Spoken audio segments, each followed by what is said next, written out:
The Senate Judiciary Committee is holding hearings this week on the nomination of Judge Neil Gorsuch to the U.S. Supreme Court.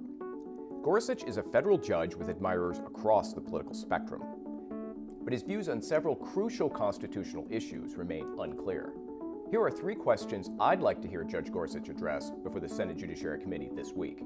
The Supreme Court has upheld the power of the federal government to prosecute cannabis users in California under Congress's authority to regulate interstate commerce.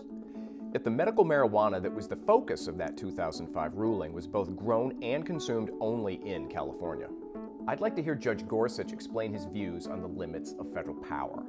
Does Congress have the authority to ban a local activity that's legal under state law? The federal courts are currently hearing arguments about the constitutionality of President Trump's ban on travelers from a handful of majority Muslim countries. According to the Trump administration, the federal courts have no business second-guessing the president's authority on an issue that affects national security. I'd like to know if Judge Gorsuch agrees that the president's executive orders are beyond the reach of judicial review. How deferential must the federal courts be to the commander-in-chief? The Constitution lists a number of individual rights, such as free speech and the right to keep and bear arms. But it also refers to rights that aren't explicitly mentioned.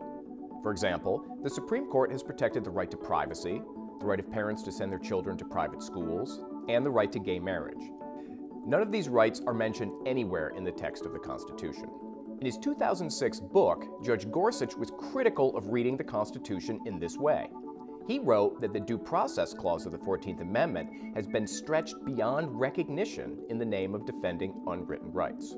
I'd like to know if Judge Gorsuch thinks the same is true of the 9th Amendment and of the Privileges or Immunities Clause, both of which refer to unwritten rights. Does he think the Constitution protects any rights that aren't explicitly mentioned? The American people deserve to hear what Judge Gorsuch has to say about these fundamental constitutional issues. Given the many unanswered questions about his jurisprudence, he should explain himself fully this week at his confirmation hearings.